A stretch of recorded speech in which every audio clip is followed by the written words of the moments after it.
RCB ಅಭಿಮಾನಿಗಳ ಹೃದಯವನ್ನು ಗೆದ್ದ ಆಟಗಾರ. ಆದರೆ ಏಕೆ ಆ ಚಾಣಕ ತಂಡವನ್ನು ಬಿಟ್ಟರೂ ಗೊತ್ತಾ? ಮಿಸ್ಟರ್ 360 ಎಂದು ವಿಶ್ವವನ್ನೇ ಬೆರಗುಗೊಳಿಸಿದ ಎಬಿ ಡಿವಿಲಿಯರ್ಸ್ ಆರ್ಸಿಬಿ ಜೊತೆಗಿನ ಕಥೆ ಇಲ್ಲಿ ಮುಗಿದದ್ದೇಕೆ? ಸ್ಟೇಡಿಯಂ ಗದ್ದಲ, ಸಿಕ್ಸರ್ ಮಳೆ, ಆದರೆ ಒಂದು ದಿನ ಎಲ್ಲವೂ ನಿಂತು ಹೋಯಿತು. ರಾಯಲ್ ಚಾಲೆಂಜರ್ಸ್ ಬ್ಯಾಂಗ್ಳೂರ್ ಅಭಿಮಾನಿಗಳು ಇನ್ನೂ ಕೇಳೋ ಪ್ರಶ್ನೆ, ಎಬಿಡಿ ಏಕೆ ಹೋಗಿಬಿಟ್ಟರು? ಇದು ಕೇವಲ ನಿವೃತ್ತಿ ಅಲ್ಲ, ಇದು ಒಂದು ಯುಗದ ಅಂತ್ಯ. ಈ ಒಂದು ನಿರ್ಧಾರ ಆರ್ಸಿಬಿ ಅಭಿಮಾನಿಗಳ ಕಣ್ಣಲ್ಲಿ ಕಣ್ಣೀರ ತಂದಿತ್ತು. ಏನದು ಗೊತ್ತಾ?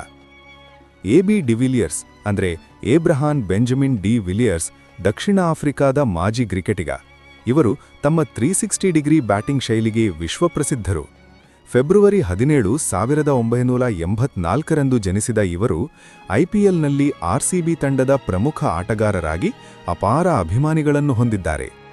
ಟೆಸ್ಟ್ ಮತ್ತು ಏಕದಿನ ಎರಡರಲ್ಲೂ 8,000ಕ್ಕೂ ಹೆಚ್ಚು ರನ್ ಗಳಿಸಿರುವ ಇವರು ಅತಿ ವೇಗದ ಏಕದಿನ ಶತಕದ ದಾಖಲೆ ಹೊಂದಿದ್ದಾರೆ.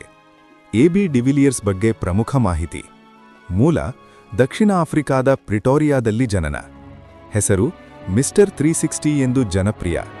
ಪಾದಾರ್ಪಣೆ 2004ರಲ್ಲಿ ಇಂಗ್ಲೆಂಡ್ ವಿರುದ್ಧ ಟೆಸ್ಟ್ ಪಾದಾರ್ಪಣೆ ಮಾಡಿದರು. ದಾಖಲೆಗಳು: ಏಕದಿನ ಪಂದ್ಯದಲ್ಲಿ ಅತಿ ವೇಗದ ಅರ್ಧಶತಕ ಅಂದರೆ 16 ಎಸೆತದಲ್ಲಿ, ಶತಕ ಅಂದರೆ 31 ಎಸೆತದಲ್ಲಿ ಮತ್ತು 150 ರನ್ ಗಳಿಸಿದ ದಾಖಲೆ ಇವರ ಹೆಸರಿನಲ್ಲಿದೆ.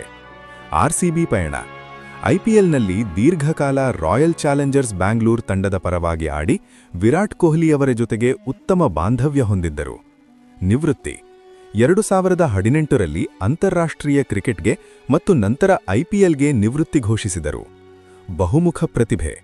ಕ್ರಿಕೆಟ್ ಮಾತ್ರವಲ್ಲದೆ ಬ್ಯಾಡ್ಮಿಂಟನ್, ಈಜು ಮತ್ತು ಫುಟ್ಬಾಲ್ನಲ್ಲೂ ಅವರು ಬಾಲ್ಯದಲ್ಲಿ ಮಿಂಚಿದ್ದರು. ಐಪಿಎಲ್ ವೃತ್ತಿಜೀವನ: ರಾಯಲ್ ಚಾಲೆಂಜರ್ಸ್ ಬ್ಯಾಂಗ್ಳೂರ್ ತಂಡದ ಪರವಾಗಿ ಬಹು ವರ್ಷ ಆಡಿದ್ದಾರೆ. ಇಂಡಿಯನ್ ಪ್ರೀಮಿಯರ್ ಲೀಗ್ನಲ್ಲಿ ಅತ್ಯಂತ ಜನಪ್ರಿಯ ಆಟಗಾರರಲ್ಲಿ ಒಬ್ಬರು. ವಿರಾಟ್ ಕೊಹ್ಲಿ ಜೊತೆಗಿನ ಜೋಡಿ ಅಭಿಮಾನಿಗಳಿಗೆ ಬಹಳ ಇಷ್ಟ.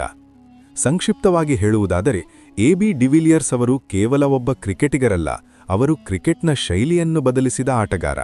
ಅವರ ಆಟ ನೋಡುವುದು ಕ್ರಿಕೆಟ್ ಅಭಿಮಾನಿಗಳಿಗೆ ಒಂದು ಹಬ್ಬದಂತಿದೆ. ಎಬಿ ಅವರು ಆರ್ಸಿಬಿ ಫ್ರಾಂಚೈಸಿಯನ್ನು ಬಿಟ್ಟಿದ್ದು ಏಕೆ? ಮುಖ್ಯ ಕಾರಣಗಳು: 1. ಸಂಪೂರ್ಣ ನಿವೃತ್ತಿ ನಿರ್ಧಾರ. ಎಬಿ ಡಿವಿಲಿಯರ್ಸ್ ಅವರು 2021ರಲ್ಲಿ ಎಲ್ಲಾ ವಿಧದ ಕ್ರಿಕೆಟ್ನಿಂದ ನಿವೃತ್ತಿ ಘೋಷಿಸಿದರು. ಅದರಿಂದ ಐಪಿಎಲ್ಗೂ ಮರಳಿ ಬರಲಿಲ್ಲ. ಕುಟುಂಬ ಮತ್ತು ವೈಯಕ್ತಿಕ ಜೀವನ: ಅವರು ತಮ್ಮ ಕುಟುಂಬದ ಜೊತೆ ಹೆಚ್ಚು ಸಮಯ ಕಳೆಯಲು ಬಯಸಿದರು. ದೀರ್ಘಕಾಲದ ಟೂರ್ನಿ ಮತ್ತು ಪ್ರಯಾಣದಿಂದ ದೂರ ಇರಬೇಕೆಂದಿದ್ದರು. ಶಾರೀರಿಕ ಫಿಟ್ನೆಸ್: ವಯಸ್ಸು ಹೆಚ್ಚಾದಂತೆ ಫಿಟ್ನೆಸ್ ಕಾಯ್ದುಕೊಳ್ಳುವುದು ಕಷ್ಟವಾಗುತ್ತದೆ. ಅದರಿಂದಲೇ ಅವರು ಸರಿಯಾದ ಸಮಯದಲ್ಲಿ ನಿವೃತ್ತಿ ಆಯ್ಕೆ ಮಾಡಿಕೊಂಡರು. ಯುವ ಆಟಗಾರರಿಗೆ ಅವಕಾಶ: ತಮ್ಮ ಸ್ಥಾನದಲ್ಲಿ ಯುವ ಆಟಗಾರರು ಬೆಳೆಯಲಿ ಎಂಬ ಉದ್ದೇಶವೂ ಇದ್ದಿತ್ತು. ಆರ್ಸಿಬಿ ಜೊತೆಗಿನ ಸಂಬಂಧ: ಅವರು ಆರ್ಸಿಬಿಯನ್ನು ಬಿಟ್ಟರೂ ತಂಡದ ಜೊತೆಗಿನ ಭಾವನಾತ್ಮಕ ಬಾಂಧವ್ಯ ಇನ್ನೂ ಇದೆ. ವಿರಾಟ್ ಕೊಹ್ಲಿ ಜೊತೆಗಿನ ಸ್ನೇಹ ಬಹಳ ಪ್ರಸಿದ್ಧ. ಅಭಿಮಾನಿಗಳು ಇಂದಿಗೂ ಅವರನ್ನು ಆರ್ಸಿಬಿ ಲೆಜೆಂಡ್ ಎಂದು ಗೌರವಿಸುತ್ತಾರೆ. ಎಬಿ ಡಿವಿಲಿಯರ್ಸ್ ಅವರು ಆರ್ಸಿಬಿಯನ್ನು ಬಿಟ್ಟದ್ದು ಯಾವುದೇ ವಿವಾದದಿಂದ ಅಲ್ಲ, ಅದು ಸಂಪೂರ್ಣವಾಗಿ ಅವರ ವೈಯಕ್ತಿಕ ನಿರ್ಧಾರ ಮತ್ತು ನಿವೃತ್ತಿಯ ಭಾಗ.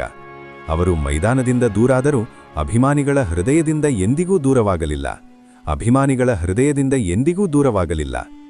ಎಬಿ ಡಿವಿಲಿಯರ್ಸ್ ಎಂಬ ಹೆಸರು ಕೇವಲ ಆಟಗಾರನಲ್ಲ, ಅದು ಒಂದು ಭಾವನೆ. ರಾಯಲ್ ಚಾಲೆಂಜರ್ಸ್ ಬ್ಯಾಂಗ್ಳೂರ್ ಜೆರ್ಸಿಯಲ್ಲಿ ಅವರ ಆಟ ಎಂದಿಗೂ ಮರೆಯದಾರದ ನೆನಪುಗಳು.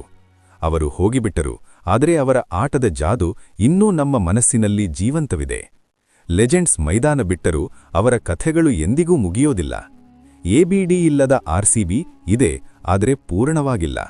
ಇಂತಹ ಮತ್ತೊಂದು ಒಳ್ಳೆಯ ಕಂಟೆಂಟ್ದೊಂದಿಗೆ ಮುಂದಿನ ವಿಡಿಯೋದೊಂದಿಗೆ ಮತ್ತೆ ಸಿಗ್ತೇನೆ. ಇದೇ ತರಹದ ಮುಂದಿನ ವಿಡಿಯೋವನ್ನ ಯಾರು ಮಾಡಬೇಕು ಎನ್ನುವುದನ್ನ ಕಮೆಂಟ್ ಮೂಲಕ ತಿಳಿಸಿ. ನಮಸ್ಕಾರ, ಎಲ್ಲರಿಗೂ ಶುಭವಾಗಲಿ.